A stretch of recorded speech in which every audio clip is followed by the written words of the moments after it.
Peace be to all. How's everybody doing on this beautiful day? Making a quick video today because I ain't been around in a minute. I done finally made my move. I tried to make a video last week, but then this microphone had ended up dying, so I was recording the whole video just talking. But basically what I did in that video was I planted these onions and these mustard greens that I transplanted from the other bed. I still have a couple other ones inside that I probably will end up showing y'all, and I'm gonna transplant into this other bed today. But I got this other bed right here that I had built.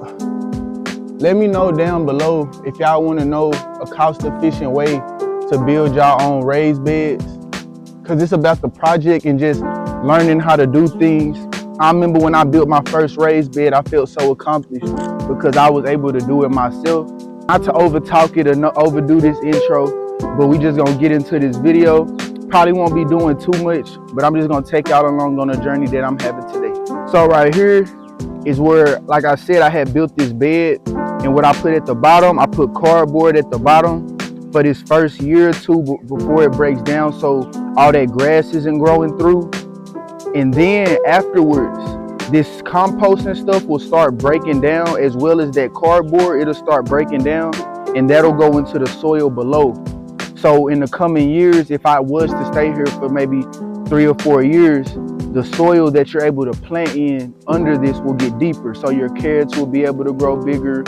Your turnips might be able to go in deeper. Your sweet potatoes may go in deeper. Potatoes as well. But I'm gonna smooth this out, and I'm gonna keep y'all posted on what I'm finna do. So I was able to bring over one of my containers, well, quite a few of my containers from the other place. In this container, I had peas and daikon radish in it. But I'm gonna be dumping this container into here because if y'all could see this soil, those peas have really done a lot for this soil. And I know it helped fix some of the nitrogen, but also that daikon radish made sure that this soil didn't necessarily get compacted. I know it's still gonna end up getting compacted because I'm loosening it up right now, and I'm gonna end up watering this in. But I think this is some pretty good soil to be using. So you don't have to go out and buy nothing extra. You can transfer your container soil into your raised bed soil and just amend it how you see fit. But pretty much all my soil is already pretty much compost and just other organic matter, so you don't really have to worry too much about amending. So now I'm gonna be planting these mustard greens in here, and I got a couple other mystery greens that ain't looking the best, but I just want to go ahead and put them in the ground since I have them. I had put this little collard green that I had that was growing in one of the containers. It wasn't doing that good in the container, so I'm gonna see if it do okay in this bed. So here we are. Whenever I do my seedlings, I always try to either pre-moisten the soil, or I make sure that my seedlings are already pre-soaked. In this case, I just pre-moisten the soil. Like I said, I got these mustard greens. So what I like to do first, before I even pull them out or start trying to plant them, I'll organize them in places that I think they would look good or have enough space for, just so I could get an idea of where I need to place each plant. It's a comfrey that I tried to save. Hopefully, dang, the root a little soft, but hopefully it's hardy enough to stay. I ain't gonna plant it in this bed. If I do, I might plant it in this corner, but we'll see how this looks after I done organized. Yeah, I still had a couple other seedlings I'm gonna throw in here. Mustard greens, got a couple Swiss chard, a mystery green, a little more Swiss chard. Maybe this will make it, we'll see. Now we begin planting.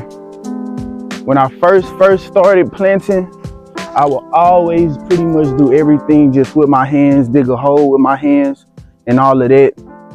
I still do it from time to time, but when this soil is super muddy like that, I don't really like to do it as often. I still will, but why get dirty when you got a couple tools to use? That's what these tools are for.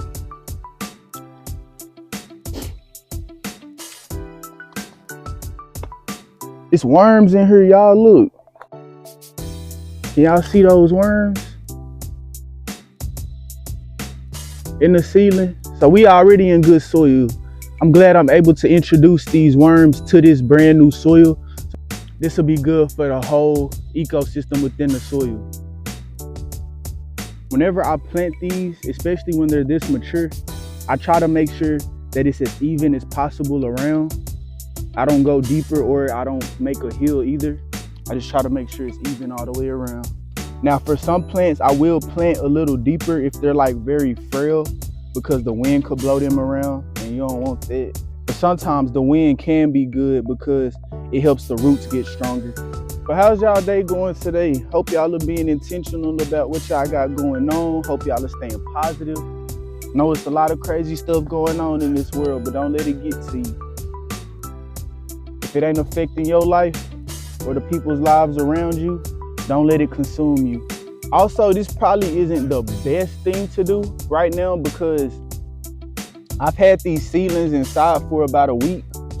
So normally what you would want to do, you would like to introduce them to the outside weather, probably 6 hours the first day, then 8 hours the next day, then maybe the next day after that, 12, and then finally bring them all the way outside so they could fully adjust to the climate. Because sometimes whenever you go from super cold to super warm, or it's that big of a temperature influx, the plants won't really like that.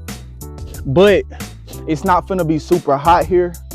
And then it's only been I've been keeping them in a room that's probably been around 70 degrees. So it's not that huge of a difference. As long as it doesn't freeze out here or anything, I think they should be good. Whenever you are transplanting your seedlings, I haven't really had to do it with these because the soil has been so loose around it. But if maybe with this one, let's see how the soil kind of is like this. So if you have a ball like this of roots, a good thing to do, some people, they'll get a razor blade and cut right here, cut right there. There's a worm in here too. Cut right there, and then cut right there. Or what I just like to do if I don't have a razor blade, I'll just loosen it up, just so those roots are realizing they going into a new environment now and they have some space to grow out.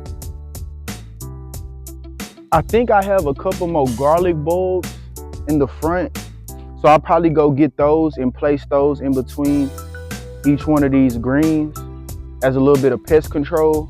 This garlic right here, I had left it outside in the rain. Well, not fully in the rain, but I had let some rain water kind of drip onto this tray that I had, and from there it started to sprout from the top.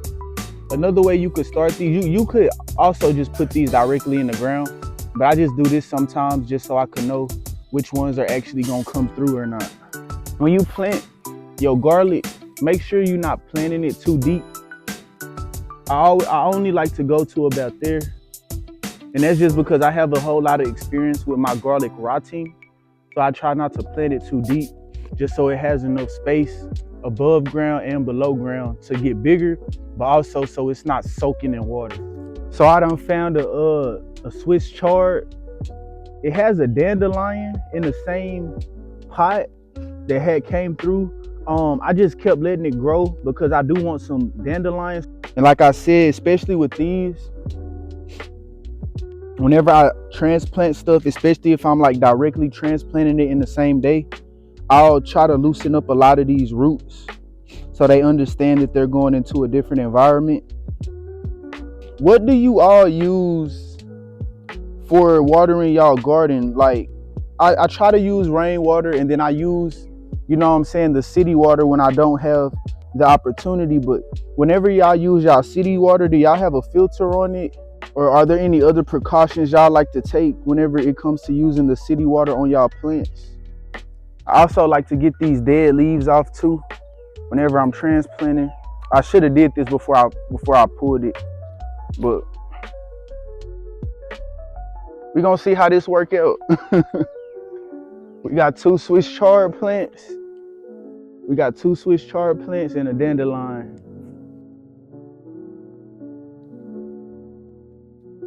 Now I got a whole nother pot to put something else in. So I have these 2 bok choy that are in this container.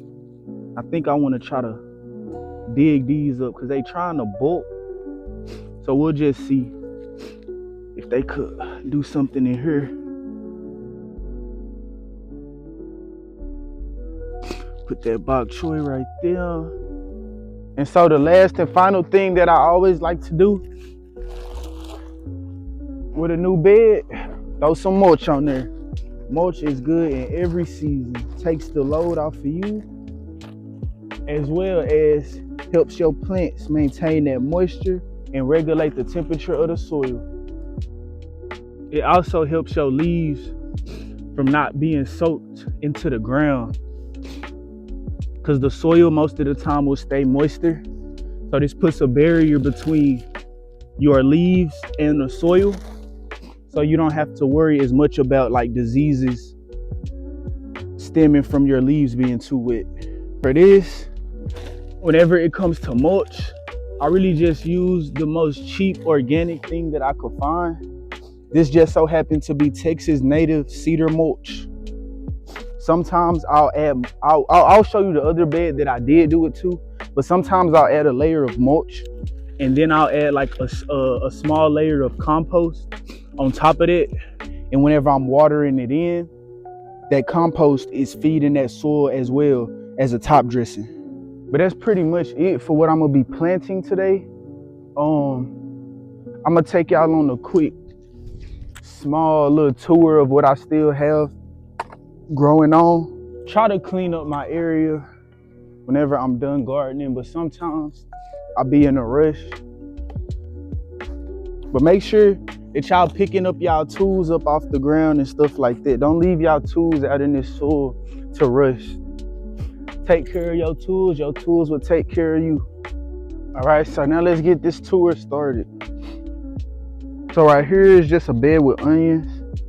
Like I said, I had put a layer of mulch. Then I put this top dressing. So this was some compost, and I think it was compost, peat, and perlite mixed together. And that I just top dressed it because I had the extra pots that I had that I wasn't gonna be using. So I just top dressed it with that, and then there's a layer of mulch under it. Over here, this is kind of just my hope it makes it side. I got these things. Hope those parsnips make it. Got the cardon. A lot of these things didn't do too well because I was transporting it on the back of a truck and that wind was beating it up. Over here, got these couple of things.